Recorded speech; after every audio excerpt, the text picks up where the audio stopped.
నాడు అందును బట్టి దేవుణ్ణి ఘనపరుచుదాం. హల్లెలూయా. నీటికి నోస్తలేదు. ఎందుకని? నీటిది అక్కడ వినబడతలేదు. అక్కడ కాదు, సౌండ్తోనా బయట పిల్లలతోనా సౌండ్ రాలేదు. మాకు ఇక్కడ వెనకకు రాలేదు, ముందట వచ్చిందా? మాకు వెనకకు రాలేదు జరా, వాయిస్ వినబడతలేదు మాకు జరా క్లియర్ కానీ.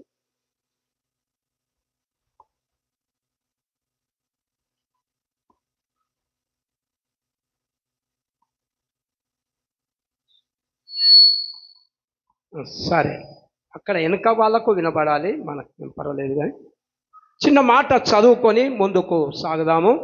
అపోస్తుల కార్యములు 14వ అధ్యాయం 22వ వచనాన్ని చదువుకొని మనము త్వరగా ముందుకు సాగుదాము.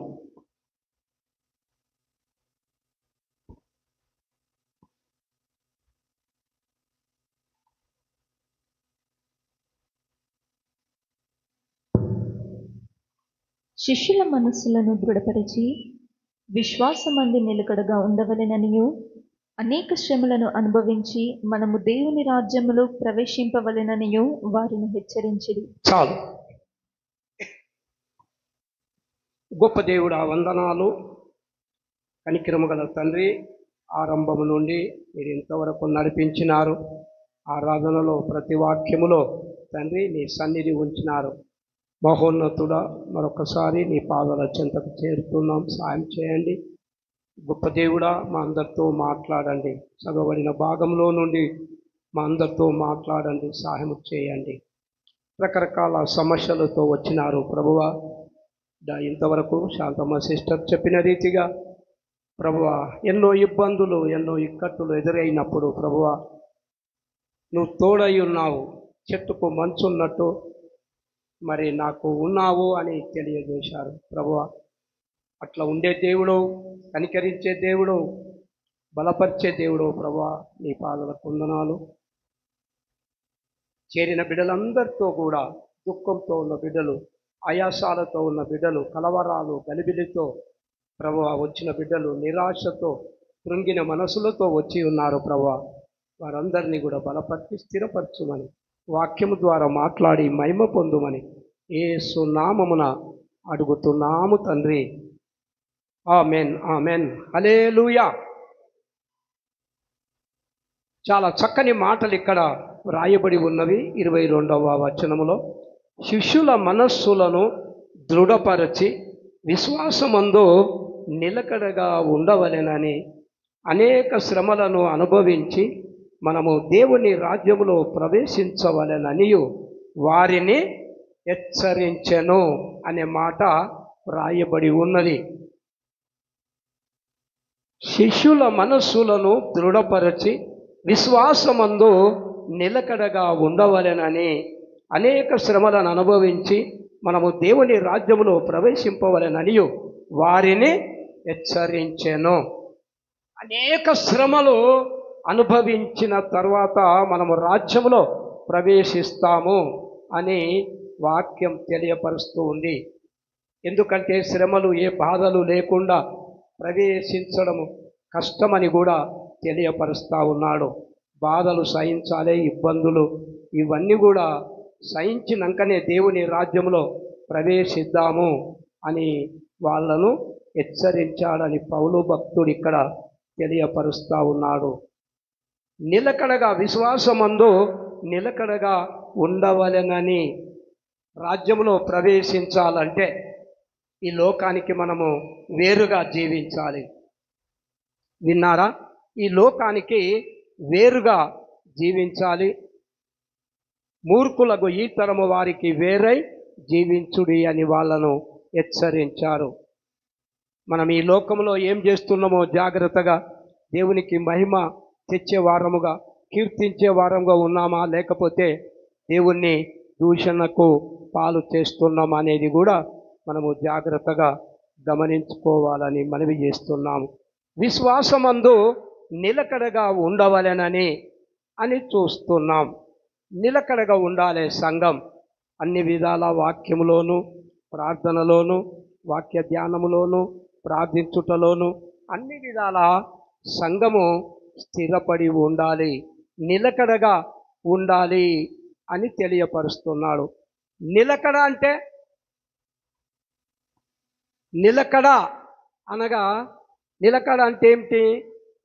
నిలకడగా విశ్వాసమందు నిలకడగా ఉండాలి అంటే ఏ తొందర, ఏ గలిబిలి, ఏ కలవరాలు, ఎలాంటి తొందరపాటు జీవితాలు లేకుండా నిలకడగా ఉండాలి అని తెలియపరుస్తున్నాడు.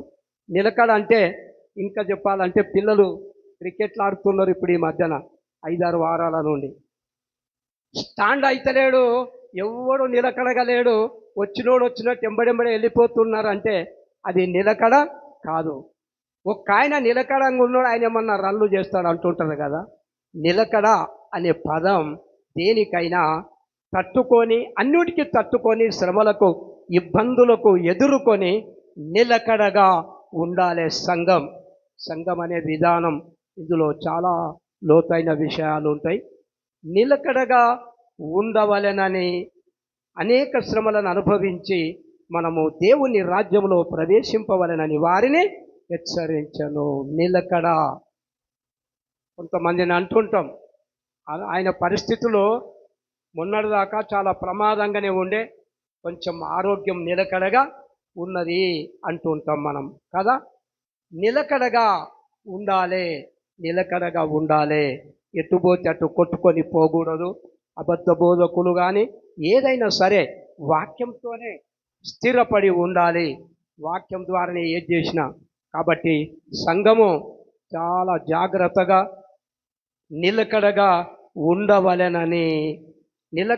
ఉండవలెనని అనేక శ్రమలు అనుభవించి మనము దేవుని రాజ్యంలో ప్రవేశించవాలెనని తెలియజేస్తూ ఉంది వాక్యం. సంఘం నిలకడ లేకపోతే ఇప్పుడు నేను ఏం హెచ్చరిక చేయను, ఎందుకంటే నిన్ననే మనకు కావలసిన హెచ్చరికలు దొరికినాయి, కావలసిన అన్ని ఎక్స్ట్రాలు దొరికినాయి. 100 అనుకుంటే 200 దొరికినాయి. మందిరం ఆబ్సెంట్ కాకూడదు, ఆబ్సెంట్ అయితే ఏమవుతుందో విన్నారా? ప్రార్థనకు హాజరు కావాలి, కాకపోతే ఏమవుతుందో అదొక కోణం, అదొక యాంగిల్. అది వాక్యంలో కూడా స్థిరపరచబడి ఉండాలి, వాక్యంతో కట్టుకోవాలి. ఎంతకాలం పాపం బోడగొట్టుకో అనం కదా. పరిశుద్ధతలో ఉన్న మెట్టు ఎక్కాలి. ఇంకా మనం ఖాళీ పాపం బోడగొట్టుకోమని చెప్పింది కాబట్టి మెట్లు, అదొక మెట్టు, చిన్న మెట్టు అది. అదొక చిన్న మెట్టు. నువ్వు కడుక్కొని జీవితం ఎట్లా ఉన్నదని చెప్పడం అది చిన్న మెట్టు. ఇంకా అత్యధికంగా మహిమకు తాకాలంటే ఇంకా మెట్లు ఎన్నో ఉన్నాయి. అన్నిటికీ కట్టుకొని నిలకడగా ఉండవలెనని, నిలకడగా ఉద్యోగాన్ని ఎక్స్ట్రా ప్రేమించొద్దు. ఎవరిని ఎన్ని శ్రమలు వచ్చినా ఇంకా చెప్పిండు ఆయనే చెప్పినట్టు నేను చెప్పకూడదు కూడా. ఎందుకంటే ఆ రోజు చాలామంది వివాహాలు పెట్టుకుంటారు ఆదివారం రోజే. ఎన్నో చెప్పిండు ఆయన. మరి హెచ్చరించే వాళ్ళు కావాలి. నిజమే, మనము దేనికైనా నిలకడగా, కుటుంబంలో కానీ సంఘములో కానీ నిలకడగా, విశ్వాసమందు నిలకడగా స్థిరపడితేనే కానీ మన సంఘం ఇలాంటి అద్భుత కార్యాలు ఎన్నో. మీరు మంచిగా వచ్చి సంఘానికి హాజరై మీ చేతులు చాపుతున్నారు కాబట్టి చాపుతా ఉంటే ఇట్లాంటి ప్రపంచంలో ఎవరు ప్రఖ్యాతిగాంచిన దైవజనులు ఉన్నారో వాళ్ళు రమ్మంటే వస్తారు. సంఘం ఇంకా స్థిరపడాలి. అనేక గ్రామాలు లేవా? పసలవాళ్ళు లేదా, పలపనూరు లేదా, గుండ్ల మాసనూరు లేదా, ఎడదనూరు లేదా, చెరియాల లేదా, చుట్టుపక్కల గ్రామాలు మందిరాలు లేనివి ఉన్నాయి. ప్రభువును అంగీకరించని జనాంగం ఉంది. విగ్రహారాధనలో ఉన్నారు. సత్యం తెలియదు, అంధకారంలో చీకట్లో ఉన్నారు. వాళ్ళకు వెలుగు రావాలి. ఇలాంటి కార్యాలు సంఘము చేయాలి. మొదట సంఘం విశ్వాసమందు నిలకడగా ఉండుడి అన్నాడు. సంఘమందు నిలకడగా మేము పోతాం. నేను కూడా ప్రతి వారం పోతున్న పిల్లల ఆటలకు. నువ్వు కూడా పోతావు అనవచ్చు. పోయి చూస్తున్నాం. 2-3 సార్లు ఎంబడెంబడే వాళ్ళు బాల్ వేయంగానే ఎగిరిపోతూ ఉంటే అందరు నవ్వేస్తూ ఉన్నారు. ఒక్క నిమిషం కూడా నిలబడలేదని. మరి సాతానుడు నవ్వడా? సంఘం స్థిరంగా లేకపోతే, సంఘం నిలకడ లేకపోతే సాతానుడు వెక్కి లేడా? పేరుకు మందిరం ఉన్నది కానీ ఒక్కడు బలంగా లేడు అనుకోడా. వాళ్ళందరూ పాపంలోనే జీవిస్తున్నారు, దేవునికి మహిమ తెస్తడం లేదు అంటే సంఘం నవ్వరా? చెప్పండి. ఏ కార్యాలను బట్టి, దేన్ని బట్టి అయినా దేవుణ్ణి ధరించుకున్న బిడ్డలు, రక్తంలో కడగబడిన వాళ్ళు, క్రీస్తు స్వరూపం మీ అందేర్పడు వరకు నాకు మరలా ప్రసవ వేదన కలుగుచున్నది. తన తప్పేమిటో గుర్తించని పిల్లలు, నేనేం చేస్తున్నానో అది తప్ప, పొరపాట, ఇది న్యాయమా, అన్యాయమైందా, దేవునికి దూషణ వస్తుందా, మహిమ వస్తుందా, కీర్తి వస్తుందా, దేవుడు ఏ పాలవిస్తా, దేవుడు నా వలన మహిమ పొందుతున్నాడా అని ప్రతి ఒక్కరు గ్రహించాలి. నేను చేసే పని రైటా తప్ప ఓకరించినప్పుడు తెలుస్తుంది దేవుని విషయంలో. నేను చేసే తప్పు సంఘానికి అవమానమా, దేవునికి అవమానమా, నేను చేసేది రైట్ అయితే నేను సచ్చినా పర్లేదు కానీ ఈ పొరపాటును నేను దిద్దుకోవాలి. అదే నిలకడ. నిలకడగా ఉండాలి దేవుని సంఘం. విశ్వాసమందు నిలకడగా ఉండుడి. విశ్వాసమే కాదు, నువ్వు కూడా, నేను ఉన్న విశ్వాసులందరూ నిలకడ. ఎలాంటి శ్రమకైనా, పిల్లర్ ఎట్లుంటుంది, ఇంటికేసిన పిల్లర్, పొరపాటున పిల్లర్ వచ్చి ఎంత దొడ్డు బర్రె కానీ ఎద్దులు కానీ ఏదైనా కానీ తాకుతా వచ్చే పిల్లర్ ఎద్దే అవుతా పడుతుంది, బర్రెలైనా బయట పడుతుంది, కానీ పిల్లర్ కదులుతుందా? అట్లా పిల్లర్ లాగా ఉండాలి దేవుని బిడ్డలు. ఎలాంటి తప్పులకు దూరంగా ఉండాలి, ఈ లోక మాలిన్యానికి దూరంగా ఉండాలి, నిలకడగా ఉండాలి. ప్రియులారా, చాలా ప్రాముఖ్యమైన విషయం. ఇందులో చాలా విషయాలు ఉన్నాయి కానీ కొన్ని మాటలు చెప్తూ ముందుకు సాగుతాను. విశ్వాసమందు నిలకడగా ఉండవలెనని మొదటి రాజుల గ్రంథం 2వ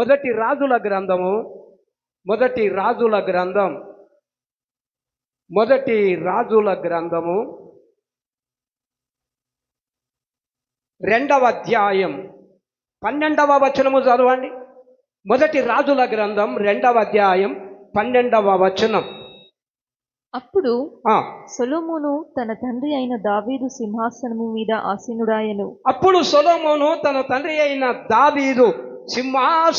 మీద ఆసీనుడాయెను. అతని రాజ్యము నిలకడగా స్థిరపరచబడెను. సంఘము విశ్వాసులు స్థిరత కాదు, దేవుని రాజ్యము కూడా, సొలొమోను రాజ్యము నిలకడగా స్థిరపరచబడెను. సొలొమోను రాజ్యం ఎట్లా ఉందట చెప్పండి, అందరు చెప్పండి. ఎట్లున్నది సొలొమోను రాజ్యము? నిలకడగా ఉన్నది. అంటే ఏ శత్రువు లేడు, ఏ భయాందోళన లేదు, గలిబిలి లేదు, తొందర లేదు, చింత లేదు, విచారము లేదు, ఏది లేదు. నిలకడగా. కుటుంబం అంతా తొందరతో ఉన్నది, గలిబిలితో ఉన్నదంటే లేదు, నిలకడగా ఉన్నది.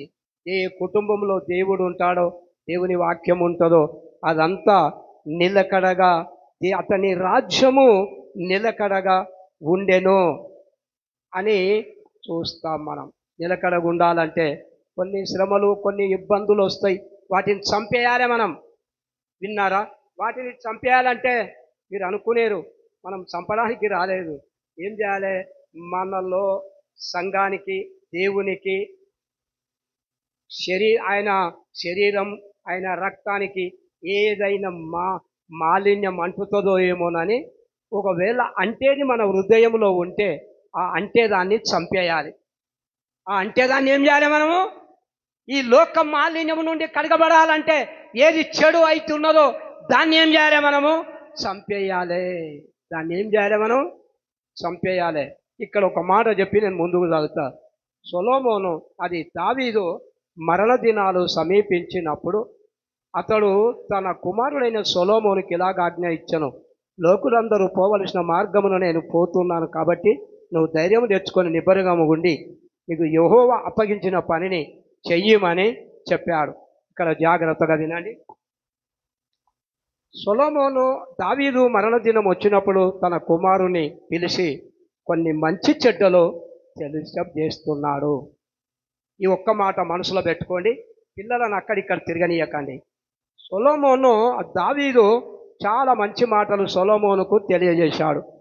సొలొమోను పిలిచి కుమారుడా ధైర్యంగా ఉండు, దేవుని ఆజ్ఞలు పాటించు.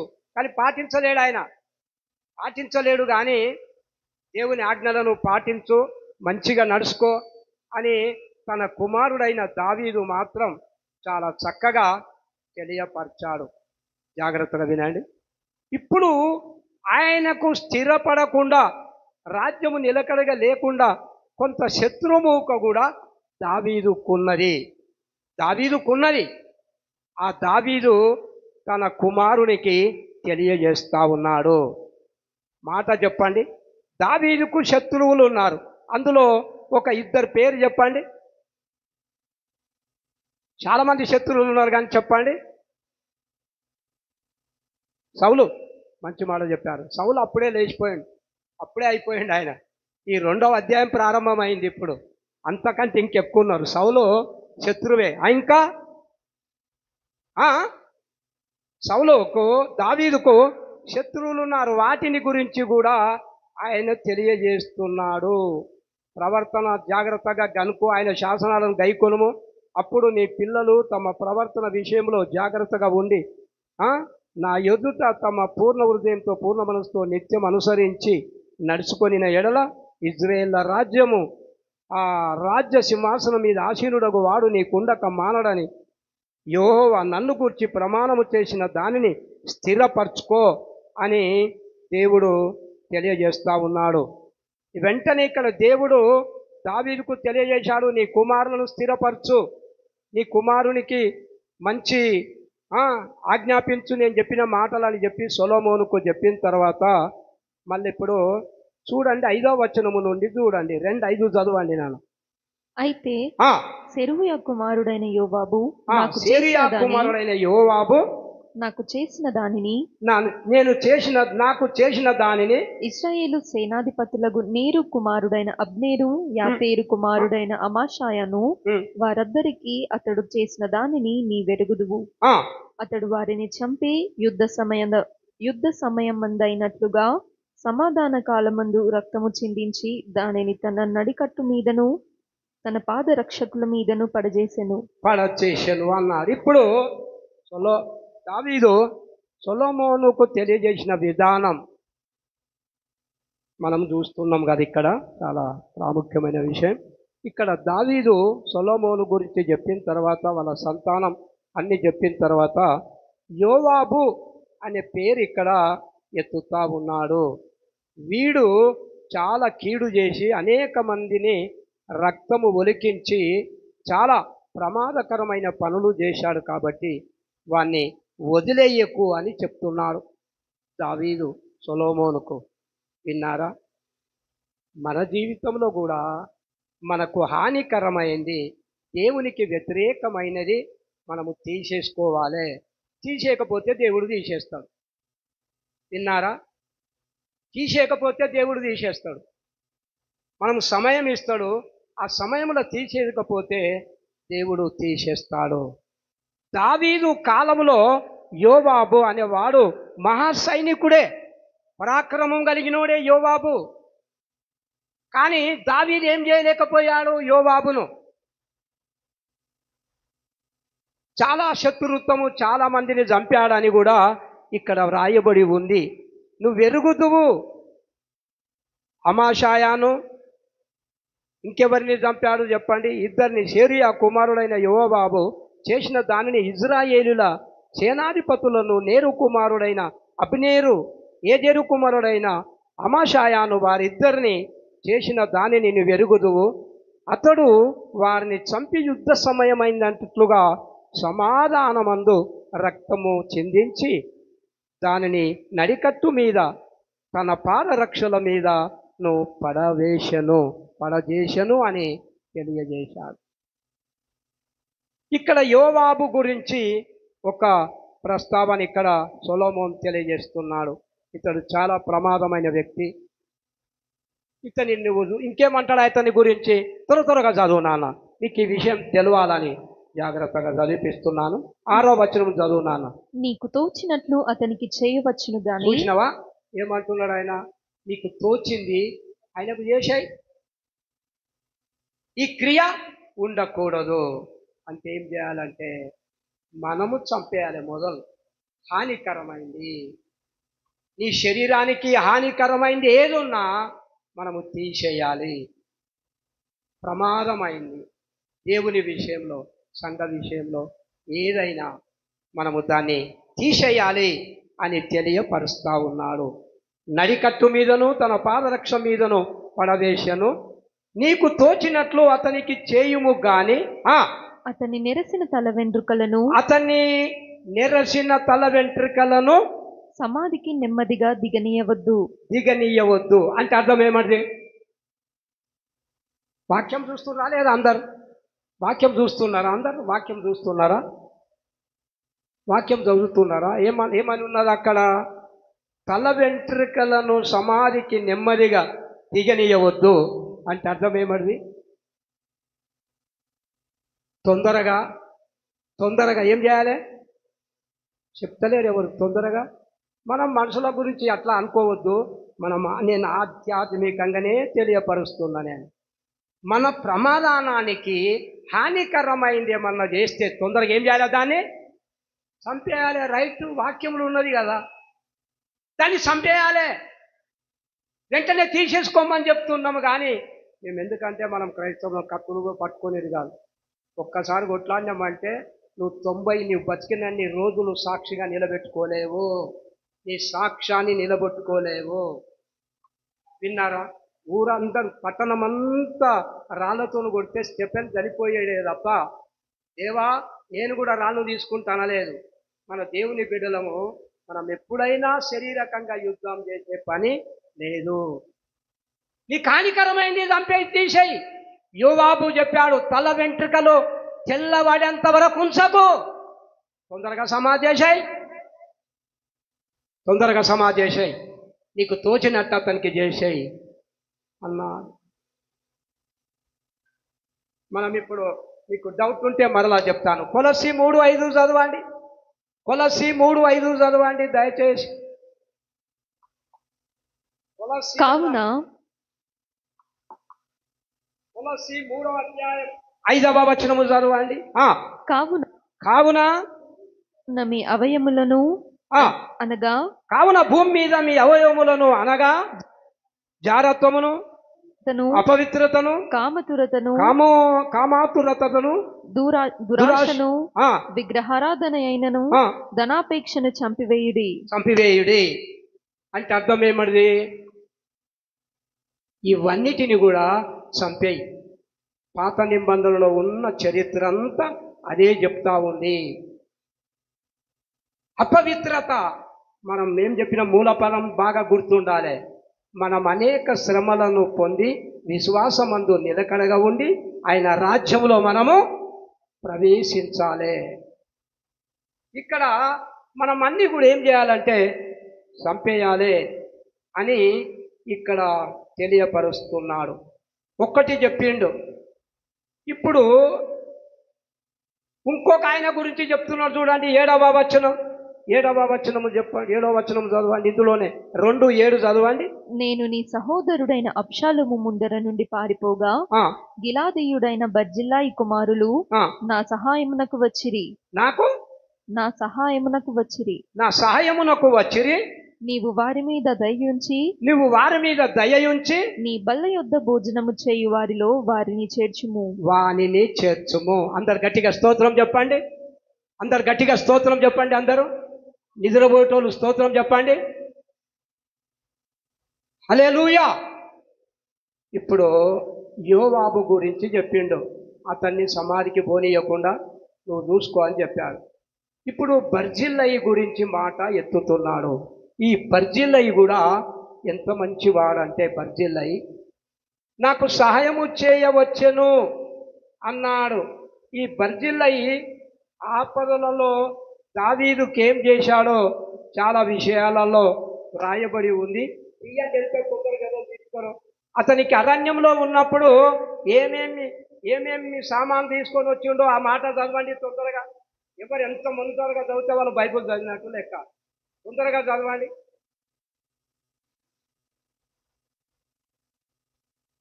చదువుతారా ఎవరన్నా? చదవరు. టైం మీతోని కాదు, మీరు బైబుల్ చూడరు. ఆయన నిన్న చెప్పిందే కరెక్ట్. మీరు చదవరు, మీరు కరెక్ట్ చూడరు, మీరు వాక్యం మీద ధ్యానం ఉండదు. ఇక్కడ ఈ ప్రాముఖ్యమైన విషయం ఎవరైనా అంటే నోటి మీద కానీ వాక్యం చూస్తేనే మీరు నిలకడగా మీ హృదయాలు స్థిరపడతాయి. వాక్యం చూడాలి. బర్జిల్లయి ఏం చేసిండో 27 నుండి చదవండి. 2వ సమూయేలు గ్రంథం 17వ అధ్యాయం 27వ వచనము చదవండి. త్వరగా చదవండి. 2వ సమూయేలు గ్రంథం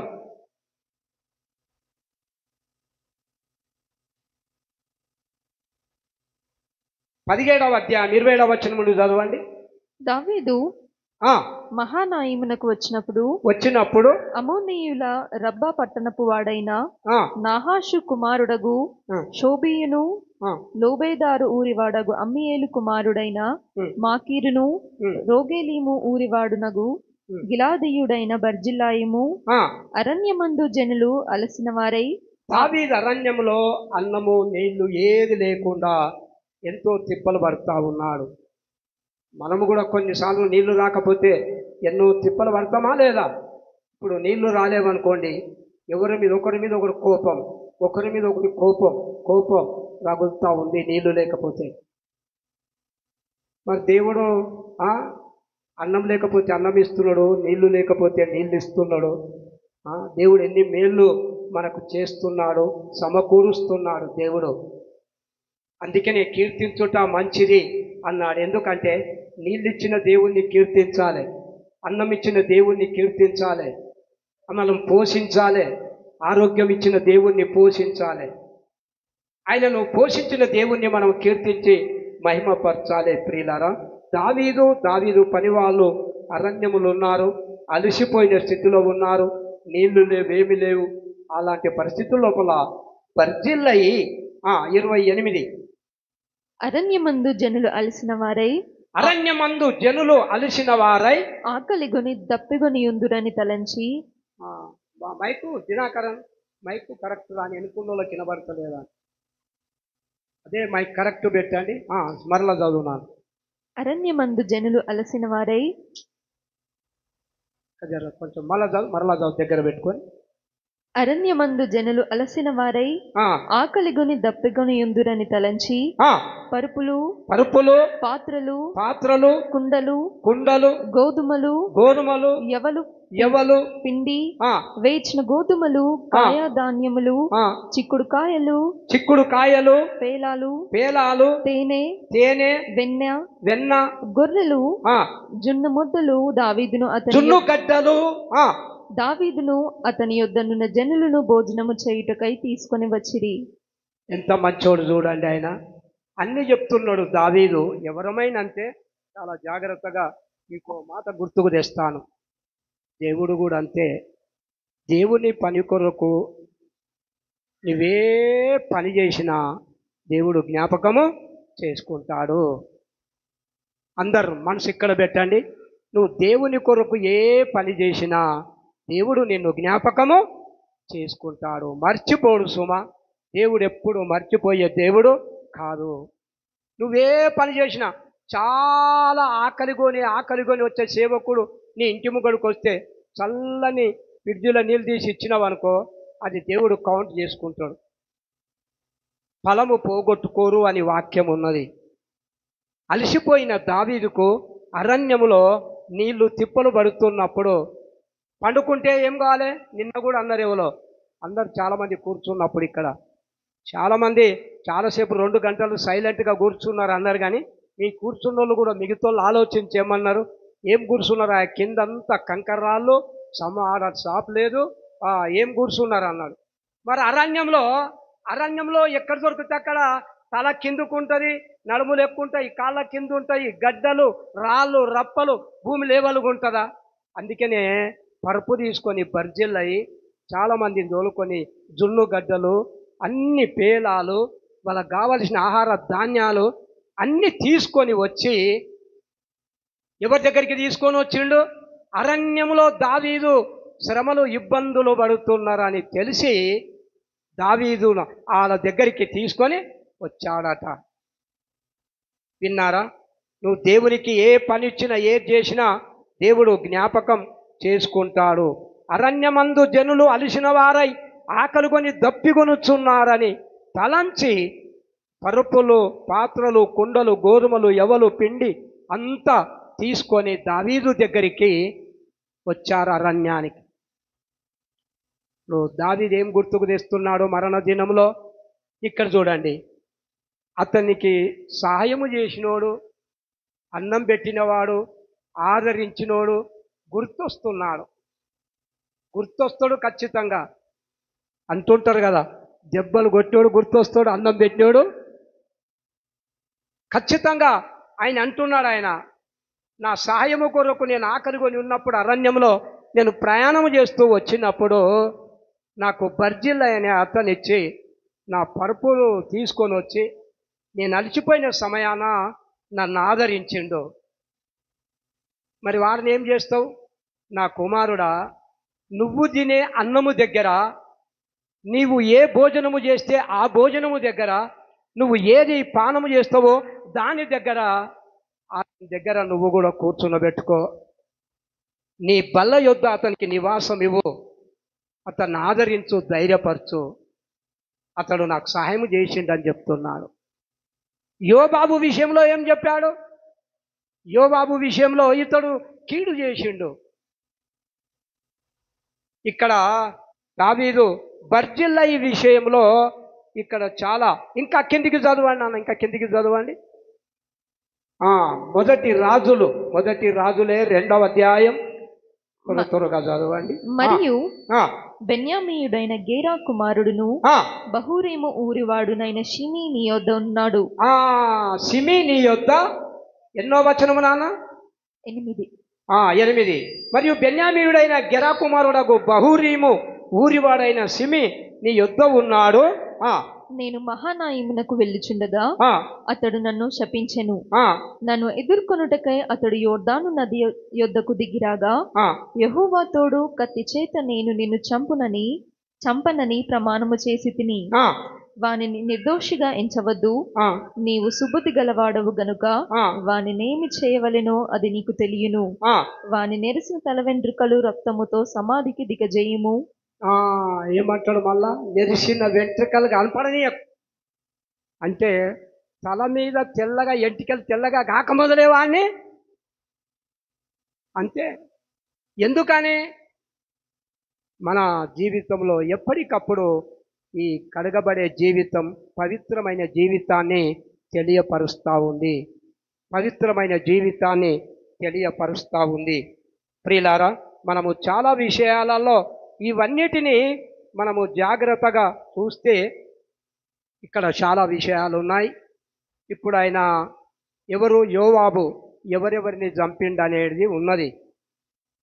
అబ్నేరును చంపిన విధానం, ఇక్కడ ఎవరెవరిని చంపాడో అవన్నీ విషయాలు పరిశుద్ధ గ్రంథంలో తేటగా ఉన్నాయి. ప్రియులారా, షిమీ విషయంలో కూడా అతడు శపించినప్పుడు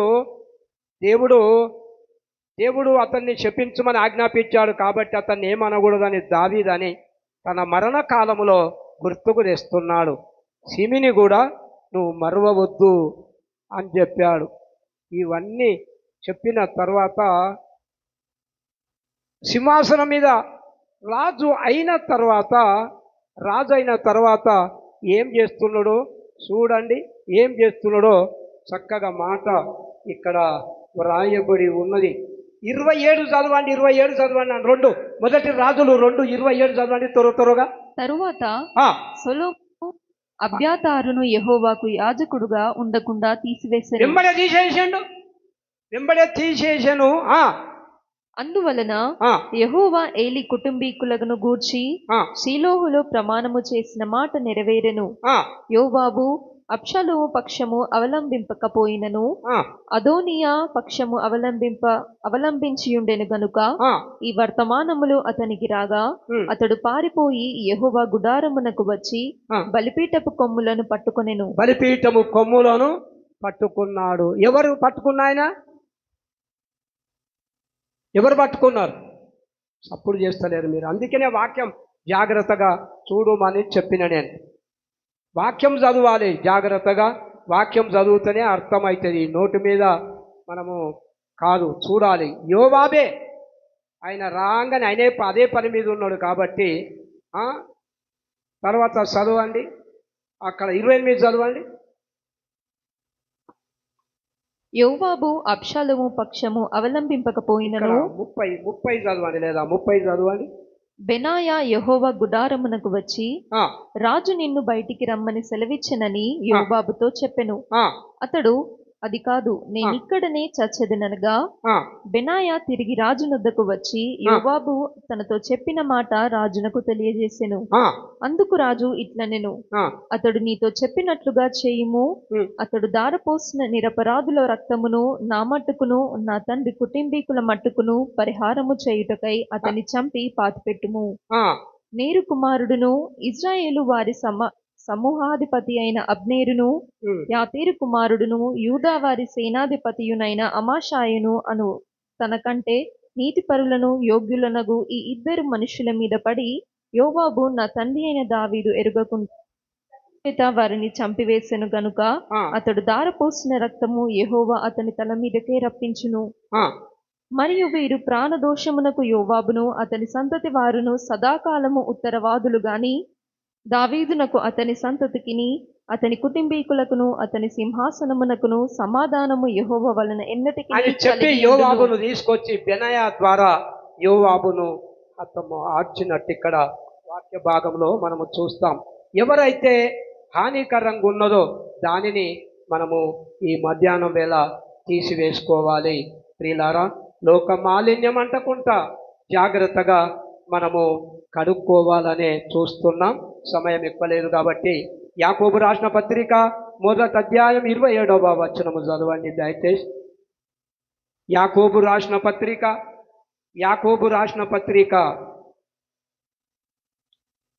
1వ అధ్యాయము 27వ వచనాన్ని చదవండి జాగ్రత్తగా. తండ్రి అయిన దేవుని ఎదుట పవిత్రమును నిష్కలంకమునైన భక్తి ఏదనగా దిక్కులేని పిల్లలను విధవరాండ్రను వారి ఇబ్బందిలో పరామర్శించుటయు ఇహలోక మాలిన్యము తన కంటకుండా తన్ను తాను కాపాడుకొనుటయే అని వ్రాయబడి ఉంది. మాట ద్వారా గాని క్రియల ద్వారా గాని ఈ లోక మాలిన్యాన్ని మనం అంటకుండా జాగ్రత్తగా కాపాడుకోవాలి అనే విషయం మనము చాలా జాగ్రత్తగా గమనించాలని కోరుతున్నాను. ఈ లోక మాలిన్యమును అంటకూడదు. ప్రియులారా, ఆయన శరీరం ఆయన రక్తంలో పాలు పొందే మనమందరము కూడా ఈ లోక మాలిన్యాన్ని అంటుకొనకూడదు. నేను దావీదు గురించి ఎందుకు చదివిపించానంటే ఆ క్రియలు వాళ్ళు అక్కడ నుండి వాళ్ళు చంపించినట్టే మనము కూడా ఈ లోక మాలిన్యాన్ని, దేవునికి విరుద్ధమైన పాపాన్ని మనము చంపివేయాలి. అదే చాలా ప్రాముఖ్యమైనటువంటి విషయం. చూడండి, లోక మాలిన్యాన్ని ఏం చేయాలి? మనము చంపివేయాలి. 1 పేతురు రాసిన పత్రిక 3:21 కూడా చదవండి. 2 మాటలు చెప్పి త్వరగా ముగిస్తాను. దానికి సాదృశ్యమైన బాప్తిస్మము ఇప్పుడు మిమ్మల్ని రక్షించుచున్నది. అదేదనగా శరీర మాలిన్యము తీసివేయుట కాదు గాని. శరీర మాలిన్యము అనే మాట ఉన్నది, ఆత్మ మాలిన్యము అని ఉన్నది, మనసు మాలిన్యము అని ఉన్నది, లోక మాలిన్యము అని ఉన్నది. లోక మాలిన్యం, శరీర మాలిన్యం, ఆత్మ మాలిన్యం, మనసు మాలిన్యం అవి ఉన్నప్పుడే ఆయన శరీరంలో మనము పాలు పొందగలము. శరీర మాలిన్యం అన్నిటికంటే ప్రాముఖ్యమైన శరీర కోరికలు, శరీర మాలిన్యం తనకంటకుండా జాగ్రత్త పడడమే. కొద్ది నిమిషాలు మనసు ఇక్కడ పెట్టండి. చాలా విషయాలు పరిశుద్ధ గ్రంథంలో బహు తేటగానే వ్రాయబడి ఉంది. మాలిన్యాన్ని, శరీర మాలిన్యం, ఆత్మ మాలిన్యం, మనసుకు కూడా మాలిన్యం ఉన్నది. ఈ లోకమే మాలిన్యం. సామెతల గ్రంథం 30:12 కూడా చదవండి. సామెతల గ్రంథం 12:30-12 వచనం కూడా చదవండి. తన దృష్టికి తాను శుద్ధుడై తమ మాలిన్యము నుండి కడుగబడని వారి తరము కలదు. తమ మాలిన్యము నుండి కడగబడని తరము కలదు. విన్నారా? వీడు ఎక్కడ పోతాడు అంటే అగ్నికే పోతాడు, డైరెక్ట్గా పాతాళానికే పోతాడు. మాలిన్యము కడగబడని తరము కలదు అంటే ఇంతవరకు ప్రేమానందం కూడా చెప్పాడు. ఆయన కీర్తనలోనైనా ప్రభు గురించే చెప్పాడు మంచి మాటలు. జీవం ఇచ్చిండు, మరణాన్ని జయించిండు, పునరుత్థానుడు అయ్యిండు అని. నిజమే, యేసుక్రీస్తు ద్వారానే మాలిన్యము, ఆయన రక్తమే ప్రతి పాపము నుండి మనలను పవిత్రులుగా చేస్తుంది. లోక మాలిన్యాన్ని మనము ఉండకూడదు, ఎప్పటికప్పుడు కడిగి వేసుకొని ఉండాలి. ఈ ప్రాముఖ్యమైన విషయాలు. దుష్టుడి పరిపాలన ఉంది, చెడు ఎక్కువ జరుగుతుంది లోకంలో, చాలా చెడు ఎక్కువగా కనపడుతుంది, చీకటి క్రియలు చాలా కనబడుతున్నాయి. గనుక మనం ఎప్పటికప్పుడు మాలిన్యాన్ని చాలా జాగ్రత్తగా తీసేసుకోవాలి. తనకంటకుండా కాపాడుకొనడమే అని చూస్తాం. కాపాడుకోకుంటుండాలంటే చాలా కష్టమే. అందుకనే పౌలు రాశాడేమో మరి. పౌలు ఏమని రాశాడు చూడండి, ఒక్క మాట ఏమని రాశాడు పౌలు? పౌలు అంటే 11 చదవండి. 2వ కొరింథీయులకు రాసిన పత్రిక 11:2 చదవండి. దేవాసక్తితో మీ ఎడల ఆసక్తి కలిగి ఉన్నాను. దేవాసక్తి అని మొదటి వచనం కూడా చదవండి. కొంచెం అవివేకముగా నేను మాట్లాడినను మీరు సహింపవలెనని కోరుచున్నాను. అంటే చాలా గట్టి హెచ్చరిక ఇస్తున్నాడు అన్నమాట. చాలా గట్టి హెచ్చరిక ఇస్తున్నాడు. కొంచెం అవివేకముగా నేను మాట్లాడినను మీరు సహింపవలెనని కోరుచున్నాను. నన్ను గూర్చి మీరేలాగైనను సహించుడి అని. దైవాసక్తితో మీ ఎడల ఆసక్తి కలిగి ఉన్నాను. ఎందుకనగా పవిత్రురాలైన కన్యకను ఒక్కడే పురుషునికి అనగా క్రీస్తుకు సమర్పింపవలెనని మిమ్మల్ని ప్రదానము చేసి తిని గాని మళ్ళీ ఏమైంది? లోకమాలిన్యం అంటింది. విన్నారా? జాగ్రత్తగా, చాలా లోతైన మాట ఇక్కడ వినండి. పవిత్రమైన కన్యకగా యేసుక్రీస్తుకు వధువుగా నేను చెయ్యాలని అనుకుంటేనే కానీ ఏం చేయబడ్డది మరి? అపవిత్రత. పవిత్రమైన కన్యకగా సంఘం ఉండవలసింది పోయి ఏమైతుంది మరి? పవిత్రంగా, పరిశుద్ధంగా, నిష్కల్మషంగా, కల్మషము లేనిదిగా, కల్మషము లేనిదిగా, మాలిన్యము లేనిదిగా కనబడవలసిన కన్యక, కల్మషము లేనిదిగా కనబడవలసిన సంఘం క్రీస్తునకు ప్రదానము చెయ్యవలనని నేను అనుకుంటుని గాని ఏమైంది? కన్యకనుగా ఒకటే పురుషునికి అనగా క్రీస్తునకు సమర్పించవలనని మిమ్మును ప్రదానము చేసి తిని గాని సర్పము తన కుయుక్తి చేత హవ్వను మోసపరిచినట్లు మీ మనస్సులను చెరుపబడి క్రీస్తు ఎడలనున్న సరళత నుండి పవిత్రత నుండి ఎట్లైనను తొలగిపోవునేమో అని భయపడుచున్నాను. సంఘం ఏర్పడాలంటే కష్టం. సంఘం ఏర్పడాలంటే పరిశుద్ధత, లోకమాలిన్యం, కల్మషం, ప్రతిరోజు వాక్యంతో ఉతక స్నానం, ఇవన్నీ కావాలంటే ప్రియులారా మనము చాలా పరీక్షలో మనం వెళ్ళవలసి ఉన్నది. అంటాడాయన ప్రదానము చేసి తిని గాని అనే విషయాలు ఇక్కడ రాయబడి ఉంది. మాలిన్యాలు రకాలు ఉన్నాయి. ఏమేం మాలిన్యం ఉన్నది చెప్పండి, త్వరగా చెప్పండి. నేను క్లోజ్ చేస్తా, టైం అయింది. ఏమేం మాలిన్యం ఉంది? లోక మాలిన్యం, ఆత్మ మాలిన్యం, మనసు మాలిన్యం, ఏం చెప్తలేరు. ఏమేం మాలిన్యాలు ఉన్నాయి? ఇవన్నిటినీ మనం ఏం చేయాలంటే సంఘముగా ఎప్పటికప్పుడు కడిగి వేసుకోవాలి. ఈ లోక మర్యాదను కూడా అనుసరించకూడదు అని చూస్తున్నాం. లోక దురాశలను అనుసరించొద్దు, లోక మాలిన్యాన్ని అనుసరించొద్దు, లోక నడకను కూడా అనుసరించొద్దు. ఇవన్నీ కూడా మనము జాగ్రత్తగా కడుక్కొనవలసిన అవసరం ఉంది. ప్రియులారా, యోవాబు, షిమి అనేవాడు ఏదైతే చెడుగా ఉన్నదో దాన్ని తీసేసినట్టే మనము కూడా దేవునికి విరుద్ధమైన దాన్ని కూడా తీసివేసుకోవాలి. ఈ ఒక్క మాట చెప్పి ముగిస్తాను. ఎబ్రీలకు రాసిన పత్రిక 10వ అధ్యాయం, ఎబ్రీలకు రాసిన పత్రిక 10వ అధ్యాయం, ఎబ్రీలకు రాసిన పత్రిక 10వ అధ్యాయం. ఇది చాలా ప్రాముఖ్యమైన విషయం, చాలా ప్రాముఖ్యమైన దృష్టి పెట్టి నేను ప్రార్థనలోకి వెళ్తాను.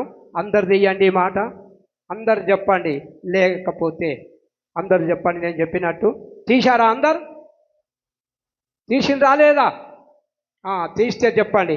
మనము, అందరు చెప్పండి, మనము, ఎవరు చెప్తలేరు, మనము సత్యమును గూర్చి అనుభవ జ్ఞానము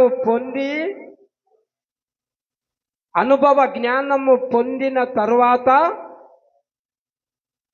బుద్ధిపూర్వకముగా పాపము చేసిన ఎడల పాపములకు బలి ఇకను ఉండదు. ఇక బలే ఇక్కడ ఎంత డేంజరస్, ఎంత చాలా డేంజర్, ప్రమాదమైన వాక్యం పౌలు భక్తుడు తెలియజేస్తున్నాడంటే, నువ్వు సత్యం అంటే నీకు తెలుసు. విన్నారా? సత్యం అంటే నీకు తెలుసు. అనుభవపూర్వకముగా సత్యమును గూర్చిన అనుభవ జ్ఞానము నీకొచ్చిన తర్వాత బుద్ధిపూర్వకంగా నువ్వు పాపము చేస్తే ఇక యేసుక్రీస్తు బలి అయ్యిండు, దాన్ని నిరాకరించినట్టే. యేసుక్రీస్తు రక్తం నిరాకరించినట్టే, యేసును నిరాకరించినట్టే, యేసును పంపిన తండ్రిని నిరాకరించినట్టే, సువార్తను నిరాకరించినట్టే. అదే కడగబడని తరం, అదే మాలిన్యాన్ని కడగబడని తరం, మాలిన్యమును కడగబడని తరం. మనము సత్యమును గూర్చి అనుభవ జ్ఞానము పొందిన తర్వాత బుద్ధిపూర్వకముగా పాపము చేసిన ఎడల పాపములకు బలి ఇకను ఉండదు గాని న్యాయపు తీర్పునకు భయముతో ఎదురు చూచుటయు విరోధులను దహించబోవు తీవ్రమైన అగ్నియు ఇకను ఉండును. విరోధులెవరు? మన విరోధులెవరు? సాతాను, అపవిత్రుడు, అబద్ధికుడు సాతానుడు అగ్నిగుండంలో వేయబడుతున్నాడు. మన విరోధి ఏ స్థలంలో ఉండబోతాడో, ఆ బగ్గబగ్గమండే అగ్నిగుండంలో ఉండబోతున్నాడో ఆ స్థలం నువ్వు కోరుకుంటున్నావని అర్థం. మన విరోధులు అగ్నిగుండంలో ఎట్లా మండు గుండంలో పోతున్నారో, బుద్ధిపూర్వకంగా పాపము చేస్తే అలానే శిక్షకు అర్హులవైతావు. ఇక నువ్వే బలి కూడా నీకు దొరకదు అని తెలియజేస్తా ఉన్నాడు. అందుకనే క్రీస్తు మన కొరకు బలి అయినాడు. ప్రియులారా, ఇక్కడ ఇంకా చాలా మంచి విషయాలు ఇక్కడ ఉన్నాయి, సమయం లేదు. కానీ మనం కూడా చంపేయాలి, తీసివేయాలి, లోక మాలిన్యం అంటుకుండాలి. ప్రార్థనలో ఉందాం, అందరం మోకరించి ప్రార్థన చేసుకుందాం.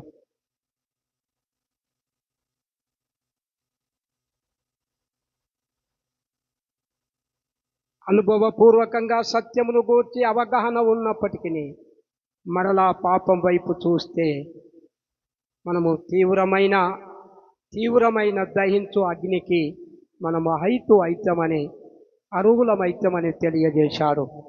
ప్రియులారా, హల్లెలూయా, హల్లెలూయా, హల్లెలూయా, హల్లెలూయా, హల్లెలూయా, హల్లెలూయా. గొప్ప దేవుడా వందలు. ఆర్ విజయరావు లేడా? ఆర్ విజయరావు, బి విజయరావు లేరా? ఎవరు లేరా? ఆర్ విజయరావు, బి విజయరావు లేదా? ప్రసాద్ ముందుకు రావాలి. ప్రసాద్ తిమోతి ముందుకు రావాలి. ప్రసాద్ తిమోతి తొందరగా రావాలి. మనం మోకరించి ప్రభువుని అడుగుదాం, మనది మనం ఒప్పుకుందాం. 2వ మొదటి కొరింథీయులకు రాసిన పత్రిక ప్రకారం